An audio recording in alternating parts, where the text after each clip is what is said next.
진행하겠습니다. 먼저 대통령님의 모두 말씀 정해 듣겠습니다. 네, 우리 경남도민 여러분 먼저 인사드리겠습니다. 반갑습니다.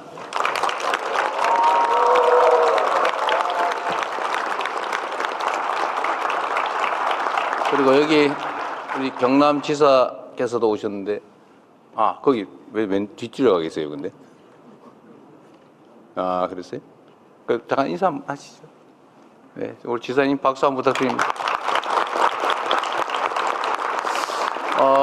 그리고 우리 국회의원님들도 여러 분 나오신 것 같네요. 네, 제가 5분이 오셨군요. 우리 민홍철 의원님, 앞으로 좀 나오십시오. 그래도 얼굴도 한번 보여드리면 좋지 않겠어요? 민홍철 의원님, 김정우 의원님도 계시고, 김종양 의원님, 네, 허성무 의원님하고 정혜경 의원님. 앞에 와서 좀, 그래도 이게 정치하시는 분들은 뭐 하고 있나 이렇게 보여드려야 되기 때문에, 네, 뭐, 같이.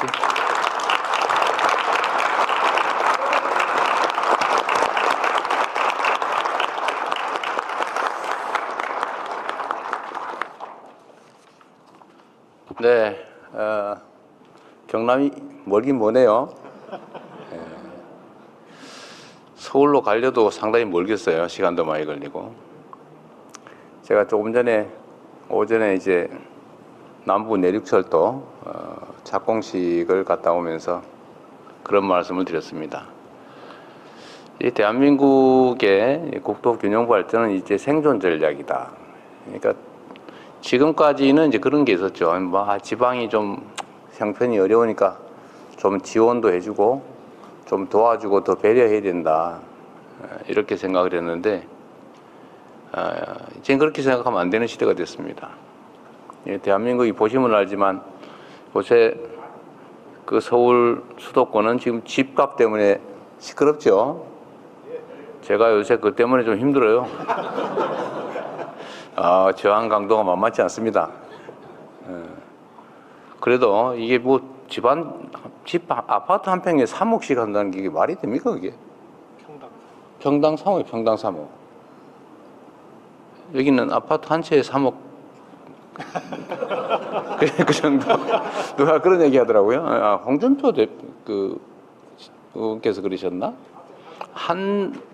서울 아파트 한 채 값이면은 어느 지역에는 아파트 한 동을 산다고? 실적이 맞아요. 이게 객관적 가치가 실제 그랬냐? 그럼 말이 안 되죠. 똑같은 돈을 예를 들면 뭐 아파트 한 채 뭐 100억, 뭐 80억, 그게 도대체 나는 이해가 안 되는데, 물론 개인들이 특별한 이유 때문에 나는 뭐 200억이라도 좋아, 뭐 그런 사람들 그 돈 내고 사는 건 뭐라고 그러지는 않습니다. 그럴 수 있죠. 그러나 평균적으로 그런 가격을 향해서 다 올라가면 과거의 일본처럼 잃어버린 20년, 그런 일들을 우리가 겪지 않을 수가 없습니다. 언젠가는 막바지가 있지 않겠어요? 영원히 하늘 끝까지 올라갈 수는 없죠. 언젠가는 정상을 벗어난 것은 반드시 또 제자리를 돌아오는 게 세상의 이치죠. 근데 그때 엄청난 고통이 있습니다. 그래 되면 안 되고, 또 그 과정에서도 많은 문제들이 발생하죠. 왜 이렇게 됐냐? 뭐 근본적으로 수도권 집중 때문입니다. 지금도 계속 수도권은 인구가 늘어나잖아요. 계속 서울로 가요. 이 지역에서도 젊은이들이 서울로, 경기도로, 인천으로 가는 문제 때문에 동네에 문제가 되고 있죠. 잘 아시겠지만 그게 뭐 누군들 가고 싶어서 가겠습니까? 여기 좋은 일자리 있고 가정 꾸려서 행복하게 살 수 있으면 뭐하러 가겠어요? 근데 그게 어려우니까 그런 거죠. 또 젊은이들이 떠나고 사람들이 떠나고, 그러니까 기업 입장에서도 저한테 그래요. 제가 맨날 그 기업인들 보면은 우리가 기업 활동 열심히 지원해 드릴 테니 저 지방으로 좀 가서 일자리도 좀 만들고 지방도 같이 삽시다, 이렇게 얘기하면 당연히 그래야죠. 딱 붙는 말이 그 말이에요. 가면 사람을 구할 수가 없어요. 우리도 사람을 구할 수 있으면 왜 안 가겠습니까?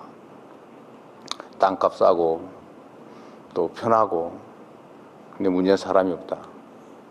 이게 뭔가 잘못됐죠. 사람은 직장이 없어 떠나고 기업들은 사람이 없어서 못 오고 이 문제를 누가 해결할 수 있어요? 정치가 하는 거죠. 그런 거 하라고 정치가 있는 겁니다. 정치라고 하는 게 그런 거죠. 우리 사회에 자원 배분 역할을 하는 거잖아요. 엄청 중요한 겁니다. 세상의 운명을 결정해요. 이 정치라는 거는 뭐 너무 잘 아시겠지만 사람으로 치면 머리 같은 역할을 하는 겁니다. 머리. 머리가 어떤 생각을 하냐에 따라서 동쪽으로 갈 수도 있고 서쪽으로 갈 수도 있고 절벽으로 떨어질 수도 있죠. 그게 머리가 하는 일이에요. 몸은 따라가잖아요. 정치라고 하는 것도 마찬가지로 이 생각하는 사람도 있고 저 생각하는 사람도 있고 우리 사회에 일로 가야 돼 하는 사람도 있고 저리로 가야 되는 사람도 있죠. 입장이 다양하니까. 잘 대화하고 토론해서 합리적인 방향을 정하고 가야죠. 근데 그게 작동이 안 되는 경우가 있어요. 사람하고 사회하고 똑같다니까요. 머릿속으로 맨날 죽을 생각만 하는 사람이 있어요. 그럼 진짜 죽죠, 결국은. 맨날 살 생각만 하는 사람이 있어요. 잘 살 생각만. 그거 잘 살게 됩니다. 똑같은 조건이면. 정치도 마찬가지죠. 사회가 잘 되게 하려고 열심히 노력하는 사람들도 있고 나만 먹고 살고 세상은 죽든지 말든지 망하든지 말든지 이런 사람 있죠. 그런 사람들한테 맡기면 세상 망하는 거 아닙니까? 결국 그 사회의 자원을 배분하는 역할을 정치가 하게 되는데 문제는 이 정치는 정치인들이 하는 것처럼 보여도 결국은 누가 한다고요? 국민이 하는 거죠. 아, 저 사람이 잘하는구나. 기회를 한 번 더 줘야지. 저 사람 문제 있네. 다음엔 절대 못하게 해야지. 지금 당장 내쫓아야지. 라고 생각할 뿐만 아니라 실제로 행동해서 그렇게 만들면 정치하는 사람들이 자기 살아남기 위해서라도 국민의 뜻을 존중하지 않을 수 없지 않습니까? 너무 당연한 얘기죠. 그런데 왜 나쁜 사람들이 살아남을 수 있냐? 왜 이 사회를, 이 많은 국민들을 더 어렵게 만드는 사람들이 국민을 대표하는 자리에서 국민에게 해가 되는 일, 사회에 해가 되는 일들을 할 수 있냐? 실제로 하고 있는 경우가 있죠, 꽤. 요만큼 있다고 봐야 되겠죠? 실제 있습니다.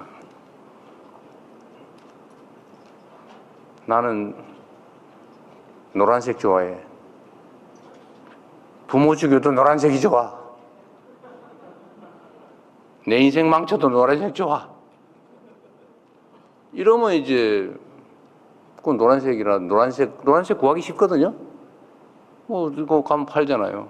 더 예쁜 노란색 이런 거 사가지고 난 노란색 확실하지? 이렇게 살아남을 수 있으면 결국은 세상을 해치는 국민의 삶을 해치는 내 인생을 내 자식들의 삶을 망치는 사람들이 나를 대표해서 내가 내는 세금으로 내가 맡긴 권력으로 자기 이속을 챙기게 되는 거 아니겠습니까? 근본적으로 정말로 중요한 문제죠.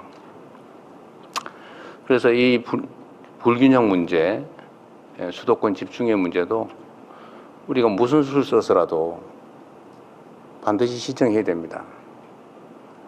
나라의 모든 돈이 부동산 투기로 몰려가가지고 생산적 분야에는 돈이 제대로 가지도 않고 그래서 이게 이상하게 되면 사회가 건강하지 못하고 발전하지 못하게 되는 겁니다.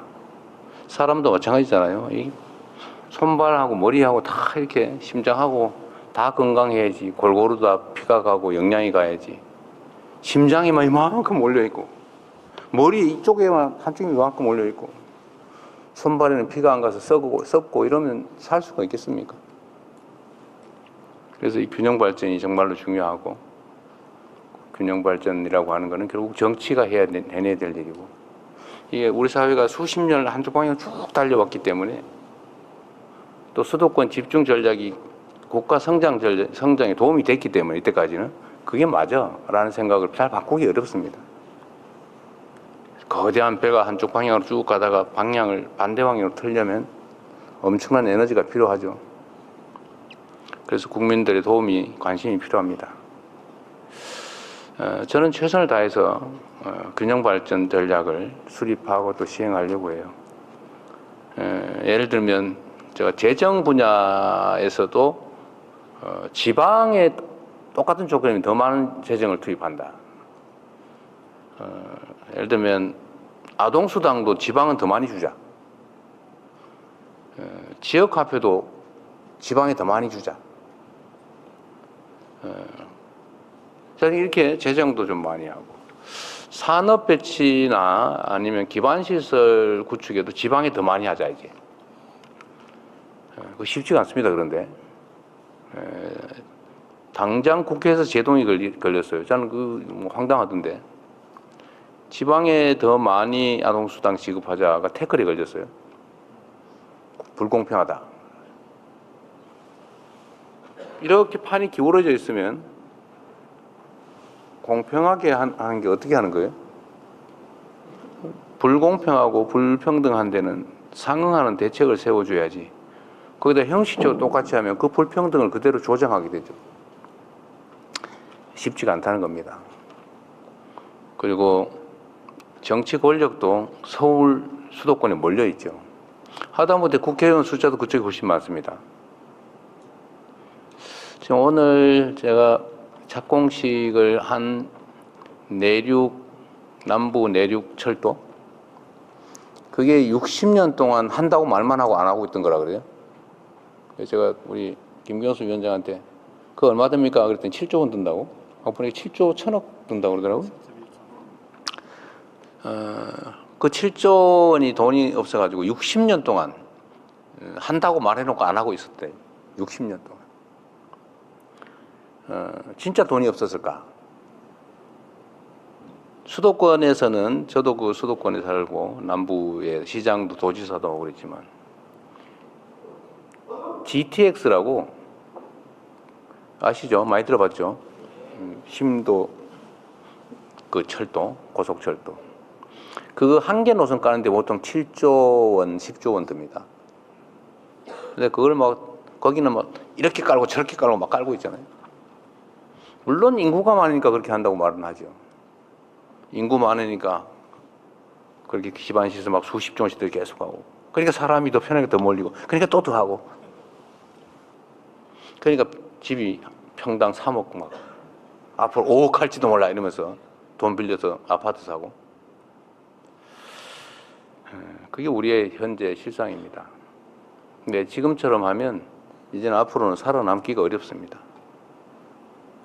이제는 경제 성장 발전이 지금 1%, 마이너스 0% 이러고 있는데 이 지속적인 성장 발전을 해내기 위해서는 국가 간 경쟁이 불가피한데 앞으로는 기업 간 경쟁이 아니라 이게 완전히 정부 차원의 국가 경쟁이 되고 있어요. 국가 대항전으로. 그러려면은 그 국가 대항전에서 이겨내려면 많은 것들을 바꿔야 됩니다. 정치를 바꾸는 것은 우리 국민들께서 하실 것이고 이제 권한을 가진 범위 내에서는 죽을 힘을 다해서 우리가 옳다고 생각하는 방향을 향해서 가야죠. 국토 균형 발전도 그러하고 부동산 불로소득 공화국에서 벗어나는 것도 그렇고 불공정이 판치는 세상에서 공정한 세상을 향해 가는 것도 그러하고 어쨌든 많은 사람들이 절망하고 있는 상황에서 우리가 모두 새롭게 희망을 가진 세상으로 만들어 가야 되는데 그러나 여러분 자신 있죠? 네. 대한민국 국민님이 자랑스럽다라고 생각하는 비율이 최근에 확 올라갔다 그러대요. 어제 MBS인가 어디 조사 결과에 의하면 우리 국민들께서 대한민국 국민님이 자랑스럽다라고 생각하는 비율이 80%가 됐다고. 옛날에는 70% 이런 정도였는데 80%로 올랐대요. 이제 자신감도 조금씩 생기나 봐요. 우리 경남도 힘을 내서 우리 오늘 이런저런 우리가 정부가 하고 있는 얘기들도 듣게 되겠지만 어쨌든 산업화의 핵심 축이었는데 새롭게 산업 인공지능 전환 MAX 그러니까 중심으로 우리 새롭게 출발하면 좋겠습니다. 그리고 또 한 가지 중요한 게 있는데요. 이게 이제 국가 간 총력 경쟁이 되다 보니까 그 국가적 역량이라고 하는 게 여러 가지 측면에서 이렇게 부딪히게 됩니다. 그 중에 저는 예를 들면 뭐 기술력, 교육 역량 아니면 인적인 뭐 기술 능력, 뭐 교육 수준 뭐 이런 등등도 매우 중요한데, 예를 들면 자본의 총량이라든지 다 중요한데 저는 더 중요한 게 있다고 생각해요. 이제는 그 사회의 민주적 역량이라고 하는 게 저는 국가 간 경쟁의 핵심이 됐다고 생각합니다. 대한민국이 왜 이렇게 역동적이고, 대한민국이 뭘 하더라도 그냥 엄청나게 속도도 빠르고, 그런 게 대체 어디에서 온 걸까? 그 저력은 어디에 있을까? 저도 많은 생각을 해보는데, 대한민국 국민들의 민주적 자질, 역량 때문인 것 같아요. 우리는 불공정한 거 잘 못 견뎌내거든요. 그리고 뭐든지 열심히 하잖아요. 제가 연구개발이나 기술개발 보면, 야, 우리나라 기술자들, 우리나라 기업들, 우리나라 연구자들, 과학자들 뭐 이렇게 빨리 잘 해내지? 이런 생각이 들 때가 많습니다. 제가 속으로 대단한 국민인데, 저도 자랑스러울 정도로. 근데 그 핵심은 역시 내가 주인이다, 내가 이 사회의 주체다 라고 생각하는 그 민주적 역량, 그게 대한민국의 큰 힘인 것 같습니다. 이 경남은 대한민국 민주주의의 또 본거지이기도 하죠. 4.19 혁명의 출발지이기도 하고, 또 부모항쟁을 통해서 유신체제, 유신 독재 체제를 끝낸 곳이기도 하고, 저는 그 저력이 여전히 이 지역에 남아있다고 생각합니다. 근데 그 힘을 모아서 희망이 있는 새로운 지역으로 함께 나가면 좋겠습니다.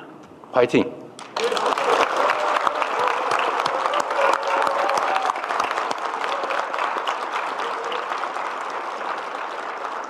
네, 대통령님 말씀 감사합니다.